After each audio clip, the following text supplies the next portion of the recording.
Amener toutes les communautés africaines à un véritable brassage culturel, c'est l'une des missions de la MINOV, Mission internationale de la nouvelle vie. Ce dimanche 31 octobre, l'Église a organisé son premier événement culturel dénommé Cocktail culturel à Bingerville. L'objectif principal de ce programme est de valoriser la culture africaine à travers des danses, des mets concoctés par les différentes communautés africaines fréquentant l'Église. Cette célébration du brassage culturel est une idée du pasteur de la MINOV. Alors le Seigneur m'inspire comme ça à organiser un programme qui aura 3 volets. C'est-à-dire premièrement un volet culturel, d'où le cocktail culturel que vous assistez maintenant. Et pendant le cocktail culturel, on aura la prestation, comme vous l'avez remarqué, de plusieurs cultures. Quand on dit plusieurs cultures, c'est-à-dire les différentes ethnies, en tout cas là où il y a des cultures différentes, je crois qu'on célèbre la différence. Parce que nous croyons que les cultures, c'est une force pour une église et pour une nation. Le deuxième volet, c'est le volet professionnel, cocktail professionnel. Pourquoi cocktail professionnel? Parce que nous croyons qu'aussi au niveau de l'église, nous avons plusieurs personnes de différents corps de métier. Donc nous convoquons toutes ces personnes-là à inviter des gens des différents corps de métier à venir, des médecins, des architectes, des maçons, pourquoi pas, des peintres, des gens des différents corps de métier. Parce que nous croyons que si Dieu nous a suscité au milieu de ce corps-là, nous pouvons toucher des gens qui sont de ces différents corps de métier-là. Le troisième volet, c'est l'aspect cocktail du genre.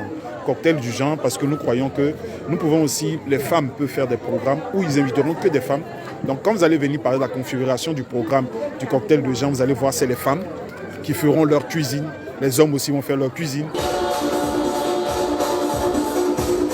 Après le culte, les différentes communautés ont chacune procédé à la présentation des mets, des plats ivoiriens aux plats du Congo, du Cameroun, du Togo et du Bénin, démontrant un véritable cocktail culinaire. Nous avons 4 mets, notamment la sauce guaguassou, qui est préparée en pays baoulé. Et cette sauce-là s'accompagne avec le foutou igname. Nous avons aussi la sauce graine, qui a été faite par les Abourés. Vous allez me demander pourquoi la sauce graine. Pays Abouré, pays Agni, nous avons en fait une spécialité qui est appelée Ngota. Et Ngota, on prend le temps de bien cuire la graine en elle-même avant de pouvoir la piler et recueillir en fait le jus. Et quand on extrait le jus, c'est dit que nous avons déjà fait le bouillon. C'est-à-dire quoi, le poisson, il est déjà cuit et autres.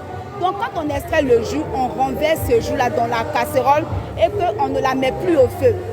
Comme ça, on s'est dit que si nous devons préparer cette sauce Ngota lors de ce cocktail culturel, on a bien peur que ça tourne. Donc, pour simplifier la chose, nous l'avons plutôt transformé en sauce graine. Le cocktail culturel, c'était aussi la présentation des tenues traditionnelles propres à chaque pays représenté.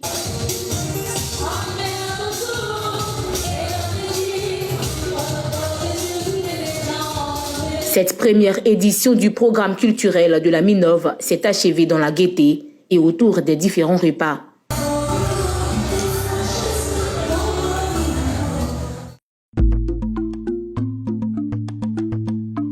CITV, la chaîne qui nous réconcilie avec la culture.